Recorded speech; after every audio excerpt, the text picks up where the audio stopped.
Good evening. Welcome back. It's story time again, and we're sharing another Grimm's fairy tale together tonight. And this will be a sequel to Tom Thumb called Tom Thumb's Travels. Tom Thumb and this sequel, Tom Thumb's Travels, was collected and presented by Jacob and Wilhelm Grimm and is read to you tonight by yours truly, Tenille Milam. This story, as with all the stories I present, are not intended for children.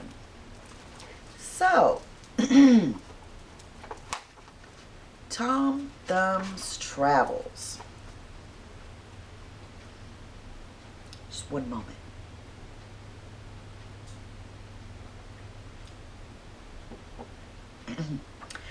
There was once a tailor who had a son no bigger than a thumb, so he was called Tom Thumb. Notwithstanding his small size, he had plenty of spirit, and one day he said to his father, "Father, go out into the world. I must and I will."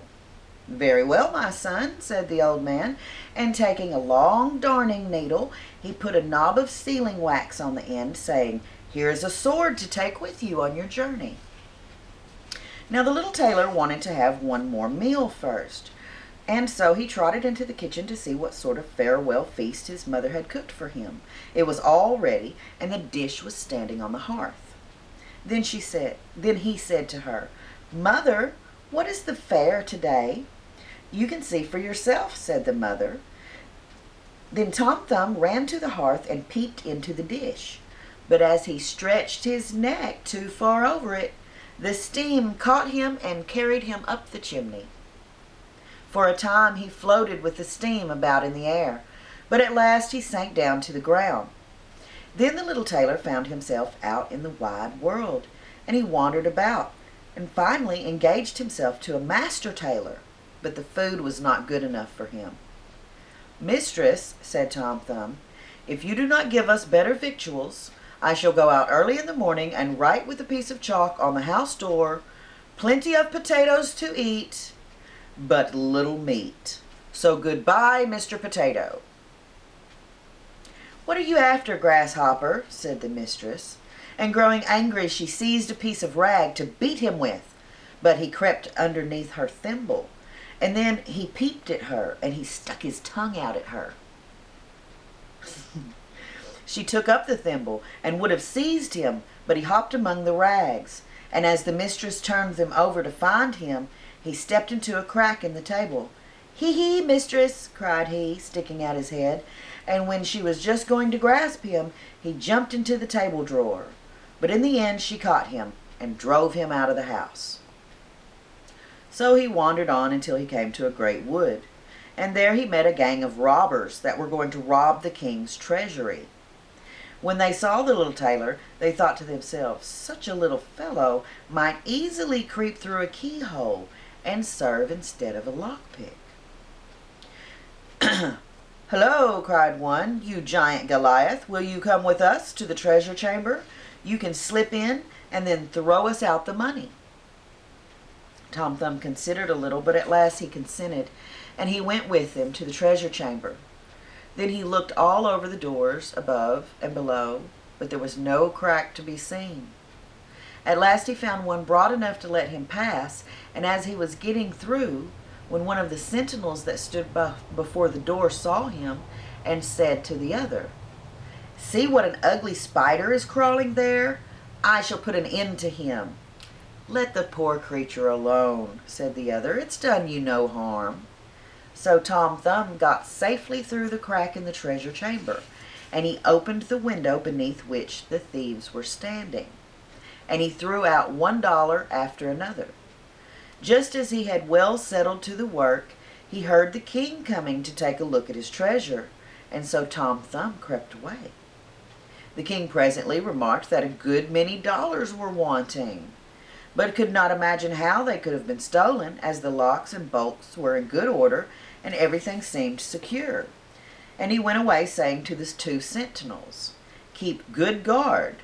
There was someone after the money." When Tom Thumb had set to work anew, they heard the chink, chink of the money, and hastily rushed in to catch the thief.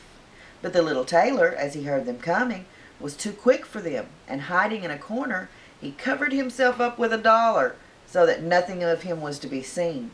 And then he mocked the sentinels, saying, "Here I am, here I am." They ran about, and when they came near him, he was soon in another corner, under a different dollar, saying, "Here I am, here I am." Then the sentinels ran towards him, and in a moment he was in a third corner, crying, "Here I am." And in this way he made fools of them. And he dodged them for so long about the treasure chamber that they got tired of it and went away. Then he set to work, and he threw the dollars out of the window, one after another, till they were all gone. And when it came to the last, as he flung it with all of his might, he jumped nimbly onto it and flew with it out of the window. The robbers gave him great praise, saying, "You are a most valiant hero. Will you be our captain?" But Tom Thumb thanked them and said he would like to see the world first. They divided the spoil, but the little tailor's share was only 1 farthing, which was all he was able to carry. Then binding his sword to his side, he bid the robbers good day, and started on his way. He applied to several master tailors, but they would have nothing to do with him, and at last he hired himself as an indoor servant at an inn. The maid servants took a great dislike to him, for he used to see everything they did without being seen by them. And he told the master and the mistress about what they took from the plates and what they carried away out of the cellar. And they said, "Wait a little and we will pay you back." And they took counsel together to play him some mischievous trick. Once, when one of the maids was mowing the grass in the garden, she saw Tom Thumb jumping about and creeping among the cabbages.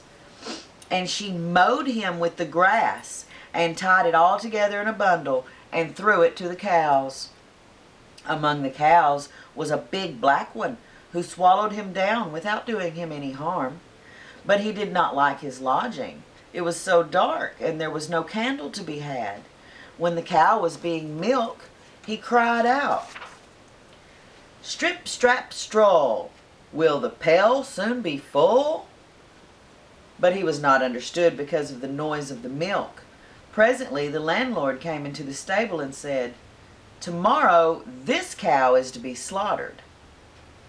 And at that Tom Thumb felt very terrified, and with his shrillest voice he cried, "Let me out first! I'm sitting inside of here." The master heard him quite plainly, but could not tell where the voice came from. "Where are you?" asked he. "Inside the black one," answered Tom Thumb, but the master, not understanding the meaning of it all, went away. The next morning the cow was slaughtered. Happily, in all the cutting and slashing, he escaped all harm, and he slipped among the sausage meat.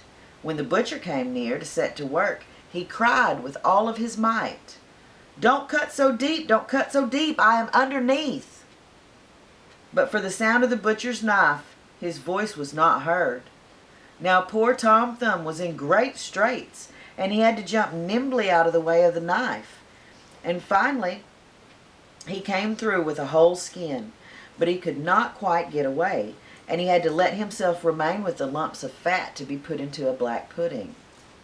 His quarters were rather narrow, and he had to be hung up in the chimney in the smoke, and to remain there for a very long time. At last, when winter came, he was taken down for the black pudding, and it was set before the guests. And when the landlady had cut the black pudding into slices, he had to take great care not to lift his head up too much, or it might have been shaved off at the neck. At last he saw his opportunity. He took courage and he jumped out. But as things had gone so badly with him in that house, Tom Thumb didn't mean to stay there, but he betook himself again to his wanderings. His freedom, however, did not last long. In the open fields there came a fox, who snapped him up without thinking. "Oh, Mr. Fox," cried Tom Thumb, "here I am, sticking in your throat. Let me out again." "Very well," answered the fox. It is true, you are no better than nothing. Promise me the hens in your father's yard, and I will let you go." "With all my heart," answered Tom Thumb. "You shall have them all, I promise you." And then the fox let him go, and he ran home. When the father saw his dear little son again, he gave the fox willingly all the hens that he had. "And look, besides, what a fine piece of money I've got for you," said Tom Thumb, and he handed over the farthing which he had earned in his wanderings. But how, you ask, could they let the fox devour all the poor chickens? Why, you silly child, you know that your father would rather have you than all the hens in his yard. That's the end. Thanks for joining us. I hope you enjoyed the story of Tom Thumb and Tom Thumb's travels. And I hope you come back next time for another story time. Until then, y'all be sweet.